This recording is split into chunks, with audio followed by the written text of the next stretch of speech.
Hello everybody, my name is Benjamin Bloom. Welcome back and thanks for tuning in again. We'll get through this time together, so we're going to try and keep the content coming. And with that being said, this is episode number 3 of my favourite teams, where I just have a little look back over teams that you just couldn't help but fall in love with in your time as a football fan. And this one is a bit of a stating the bleeding obvious, but it had to be done. I'm going to do Pep Guardiola's Barcelona team from 2010 to 2011. There's often a little bit of debate about which actual Barca team you choose, but this one is my favourite. I'm not saying it's the best, I'm just saying it's my favourite. Quick plug. Episode 1 was Liverpool 1989-90. Episode 2 was Brazil 2002. So check them out. But we're going to look at Barcelona 2010-2011. And I think with all of these things, with your fandom, it has a certain synergy with your personal life. And I have just bought my first flat as an adult human being. And after years in my working class upbringing of not being able to have Sky Sports, well, who cares? I just went and bought it. Anyway, so I'm watching all the football and I'm very much into the Spanish football at this point. So really enjoyed watching this team, and just has a bit of a special resonance with me for everyone remembers that first house they had or flat or whatever, and sitting there watching a few of these games is something that I remember very, very fondly. Let's talk first of all, we've already mentioned him, about the manager, Pep Guardiola. Well, he's going to go down as one of the all-time greats, isn't he? Still doing amazing things. But this was, would you believe, his first job. He's a couple of years into it by now. He takes over in 2008, 2009. Remember, there's this sense that he's got to kind of tidy up Frank Rijkaard's squad and maybe get rid of some people who are not going to want to do things his way. The likes of Deco and Ronaldinho are always mentioned in those terms, that hangover from that Rijkaard team, which was another really good one, but not what Pep wants. He kind of gets quite a high bar for himself here, because he wins the treble in his first season in 2008-2009.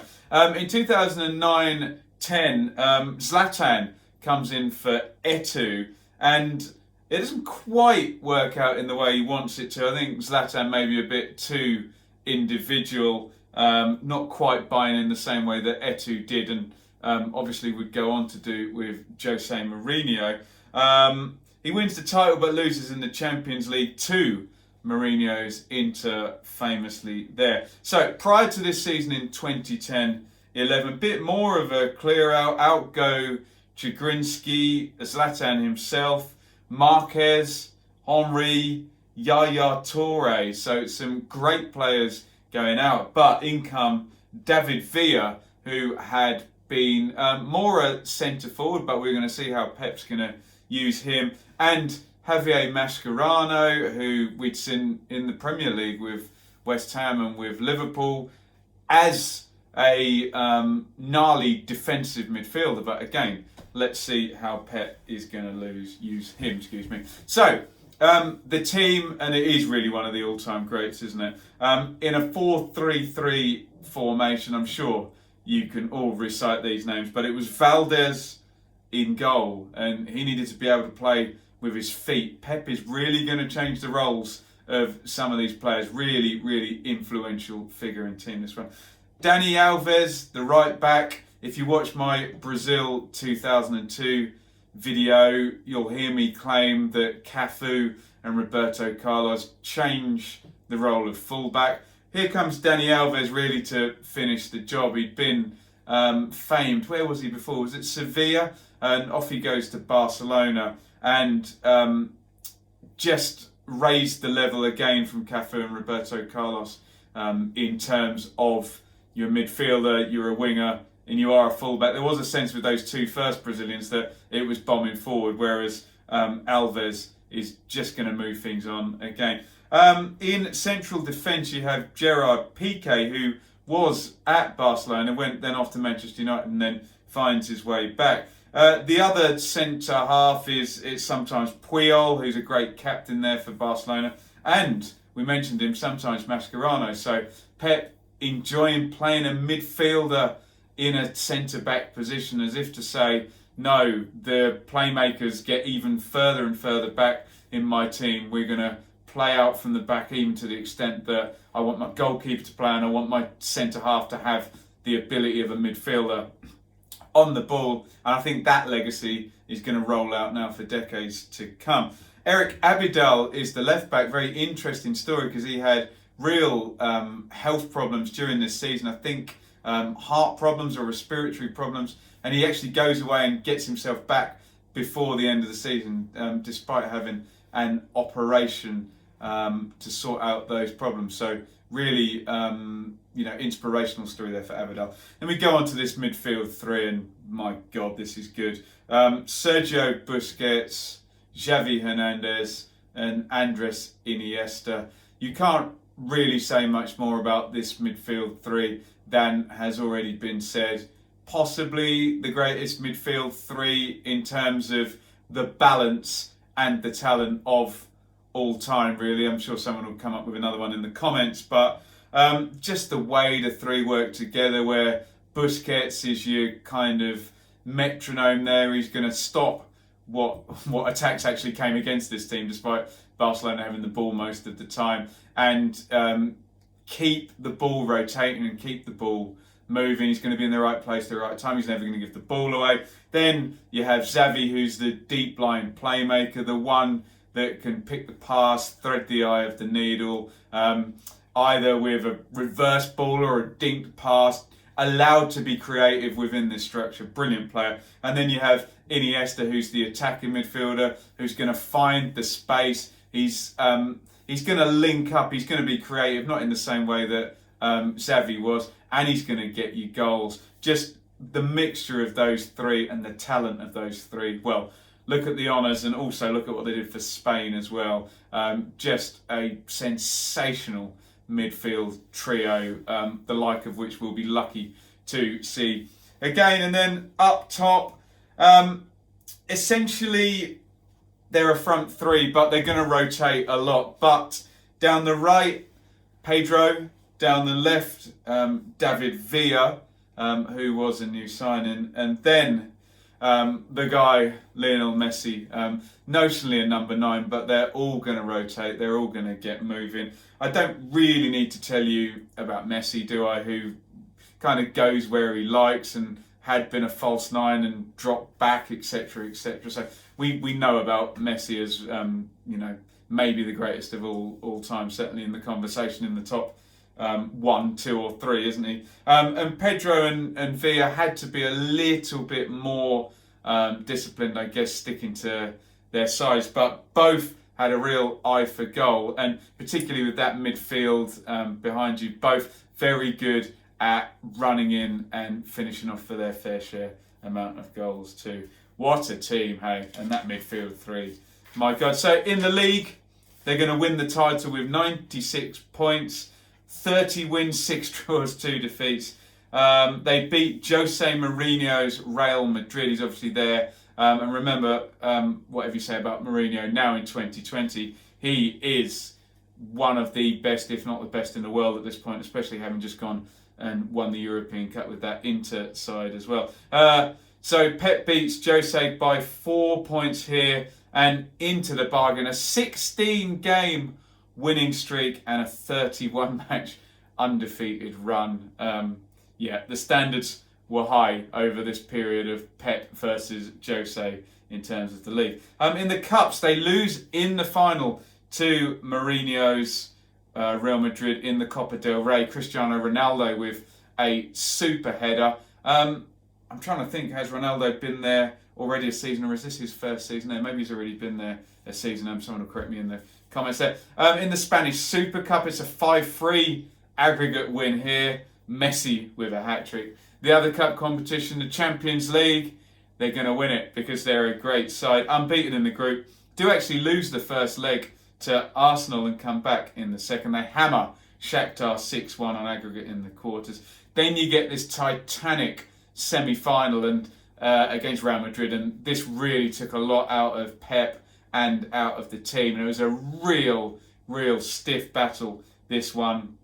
And then they destroy Manchester United 3-1 in the final at Wembley. A few games to look up if you're not familiar with this team. I'm sure everybody is, but just to check out on YouTube.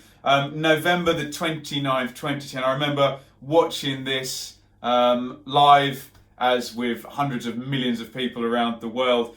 It was 5-0 in the Clasico against Real Madrid. Remember them holding their hands up, the 5 digits to signify the goals here. Madrid are unbeaten in the first 19 under Mourinho, but bam, here come Barcelona. Xavi on 10, Pedro on 18, 55 David Villa, 58 David Villa, and there's 2 crazy assists. And I remember just wowing the goal where Messi plays Villa through and he dinks the keeper, and they're just ripping Real Madrid apart. Incredible. Jeffren on 90, maybe a lesser known name from this team, makes it 5-0. And of course, Sergio Ramos is going to get himself sent off. An incredible victory, and it really made Mourinho go back to the drawing board for these games. Speaking of which, we've got to go to the 27th of April, and it's another game against Real I've picked out. It's the second leg of the semi-final. It's absolute war here. The games get really gnarly. Mourinho knows he can't go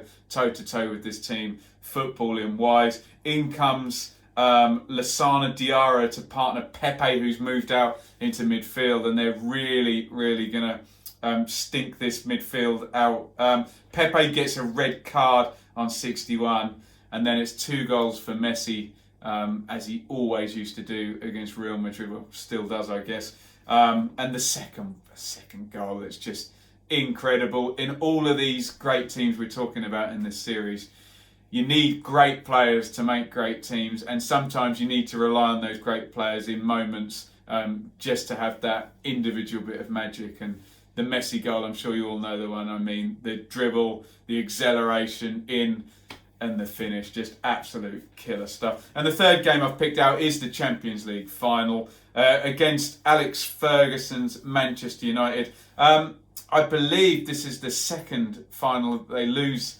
against Barca. Fergie had a great team as well here. I think possibly his team a couple of seasons earlier he would consider better with Ronaldo, Rooney and Tevez. That's been broken up. But it's Barcelona 3-1 in this one, and it's an absolute clinic, isn't it? The front 3 do the honours. Pedro slots in the first goal from Xavi's assist. Rooney does actually equalise, strangely, because United didn't have a lot of the ball in this game.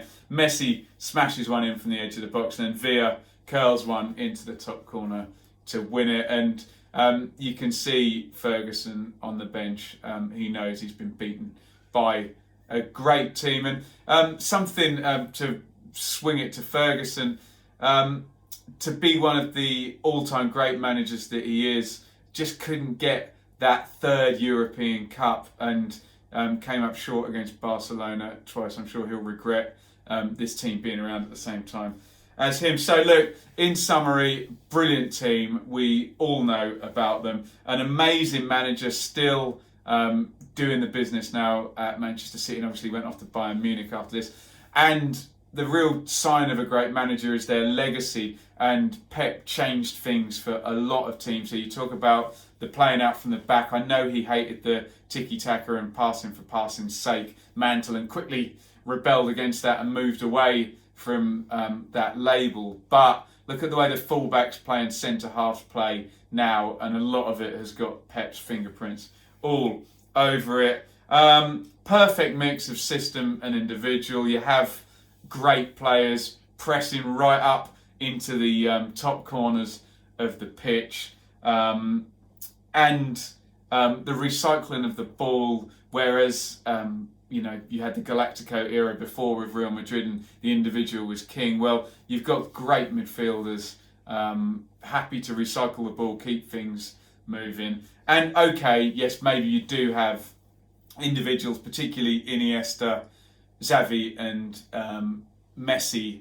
Messi may be the greatest individual of all of them, but all bought into the framework and the teamwork at the same time. And just to reiterate the point I made earlier, maybe the greatest midfield three, that if you were building a midfield three to play in this type of system, how can you have anything more than these three?